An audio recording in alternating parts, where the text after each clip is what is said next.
Calgary Flames General Manager Brad Treliving. Brad will make an opening few remarks. We'll take some questions. Just a reminder that there is a 2 p.m. flight for the team today, so Brad will be rushing to the airport. So we may not be able to get to all the questions. We'll do our best. Brad? Thanks, Pete. So over the course of the last 24 hours here, we've completed 2 transactions. I can speak to one. It was done last night where we traded David Riddick to Toronto in exchange for a 3rd-round pick in 2022. We have completed a trade here today, and it's in the queue, so I can't get into a whole too much detail until the trade call is completed. My good man Pete Hanlon advises me as he watches social media that apparently it's on social media, so I'm sure there's some speculation out there, but we'll be sending a release about that shortly. I have spoken to Sam Bennett. He's the player obviously involved in the deal, and the rest of the deal will be coming out here shortly. So that's the 2 transactions that we've made, and no other trades here today. Okay, we'll get right to questions. We'll start with Danny Austin, please. Thanks. Brad, this may be oversimplifying it, but there was a lot of talk about whether you were sort of, a buyer or a seller. That's always what happens. I mean, how would you define your approach to these last couple of days? Well, I know from a media perspective, you want to define it easily as buying or selling. Obviously, when you're in a real good playoff spot, you usually aren't taking anything off your roster. When you're not in a good playoff spot, you more than not, you look to see the value of expiring contracts and whether those whether there's interest or what the market will bear. The other piece is I think I was on both sides. We looked at acquiring players here today, certainly not, as I said earlier, not necessarily from a rental basis or for expiring contract basis, but if there's things that could help us now and if there was things with term moving forward, certainly we explored all avenues. So I wouldn't necessarily define it as you're just buying, you're just selling. I think I was, I had a hand in both pools here today, and this is what transpired. And understanding that you can't say too much about the trade that's been reported with Sam Bennett, what did go into the decision to move Sam? And I don't know if you can answer, but did he ever rescind his sort of the trade request that we heard about earlier in the season? Well, I'm not going to get into all that stuff. Obviously, we dealt with the issue, earlier in the year. Got a good relationship with Sam. Think a lot of the young man. Certainly he felt, we had a long discussion today. I think if you could do things over in life, we all, I know I probably got a few redos out there. I think probably everybody does. It probably could have been handled a little bit differently. I don't put that on Sam. But I think at the end of the day, Sam worked hard here, was never an issue, but I think he's going to embrace a fresh start. And we wish him all the best. And for both him and David, these are two,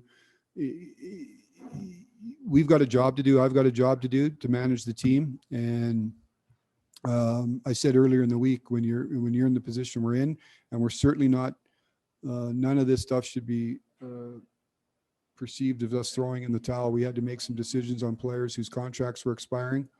We had expansion issues. We felt we got real good return, but we're not throwing the towel in on the year. But these are also two young guys that we think a lot of and gave a lot to this organization. So it sucks. It sucks when you move players out. I'd like to be more politically correct with my language, but it sucks. But you have to do what's right for the organization. And in both cases, you hate seeing people leave, but I'm real happy with the return that we received. Thank you, Brad.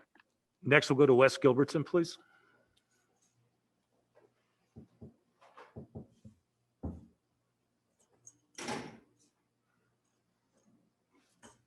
Wes, we're not hearing you. Wes, we'll come back. We'll jump to Eric Francis. We'll come back to Wes, please. Eric, go ahead.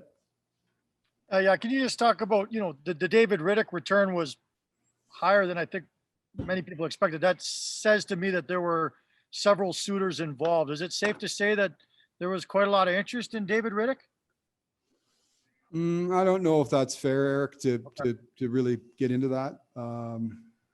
Like I said, David's a good goalie. Toronto's getting a good goalie. David was good for us. But again, when you look at, so we look at the David situation, we've got Jacob here. David, I think at the end of the year, I had a conversation with David's agent, explored to see if there's a possibility of him coming back, if there's a contract to be done. I think it's fair to say that come the year end, he was going to probably look for a fresh start, which is fair. So you balance that and say, okay, you're going to have a player that more than likely is going to walk at the end of the year. What does the market say? And these trade or these the draft capital doesn't mean a lot right now, but I think it's going to become much more valuable with each day that goes by. And as we get into the summer with a pending expansion draft, I think those picks are going to become much more valuable. So again, good goalie, but happy with the return. And in Sam's case, pretty safe to say it was important that maybe you don't acquire someone that would have required protection in the Seattle draft. Well, it's a fair comment. If you look at our roster, I've said this all along, and it's not an excuse for doing or not doing deals, but the reality is we're probably going to be a 7-3-1 team, 7 forwards, 3 defense, 1 goalie. So if you bring something in, so you say, I'm going to go pay an asset or assets to bring something in, and you go, now you're paying a double toll. So you're paying twice the price to go over the bridge once, right? So if you pay the toll to get the player here, then you got to go to Seattle, pay the toll again. Probably doesn't make a whole lot of sense. So you have to factor. It's not just a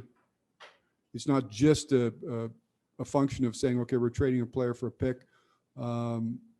We've got, we were going to probably lose, and at the end of the day, you're going to lose a player. Let's not, you can't get around it, but we felt that this made sense on a couple of different levels other than just the return we got on the player. Thanks, Brad. Ryan Leslie, please go ahead. Brad, you mentioned how difficult it is to move people out that you have history with, but I guess just considering Sam was your first pick, not to get sentimental, but the idea of a high draft pick moving on had to be, as you mentioned, difficult. Just the relationship and as it now concludes. Yeah, no, Sam and I had a good chat up in my office, and we came here at the same time. I got hired, and Sam was, I think the draft was a month later, and Sam was our first pick. And so we go back ever since I got here. We arrived at the same time. It hasn't gone, there's been lots of ups, lots of downs. It hasn't gone, perfect. But at the end of the day, I try to separate that. He's a good kid. He's a real good kid. And, but you also have to make business decisions. We made one here, and we had a good chat, and always told him if there's ever anything I can do for him moving forward. But you like to have that relationship with your players, but at the end of the day, you also, you have to make business calls. That's the job when you're sitting in the seat, and that's what we did today. 2 remaining questions. Haley Salvian, go ahead, please. Brad, do these moves signal any type of, future looking transition for this group? Or was this just a matter of, as you said, getting assets for players who may have been walking for nothing in the offseason? Yeah, good question, Haley. I mean, this isn't, like I said, I'm not about to do autopsies on the corpse here. We've got lots of hockey left to go. Today's a day in the calendar where there's a deadline for transactions up until the season's done. So, we did things that we felt were prudent here today. We felt, that if we were going to make these moves, those moves weren't going to be available to us beyond today. Already been to Winnipeg. So we did do that.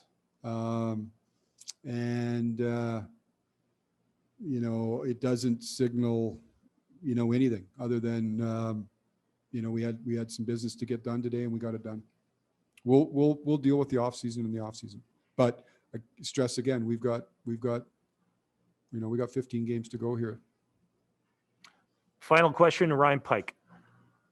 Hey, Brad, with the departure of some roster players, you have some open spots. Are you able to say which players will be taking the roster spots that have opened up? We'll probably have something on that, just with all the cap accounting and everything. That'll be announced. We'll have some. There'll be a recall or two taking place here later today. Hey. Okay, thank you, everybody. We'll see everybody tomorrow post morning skate from Toronto. Thank you.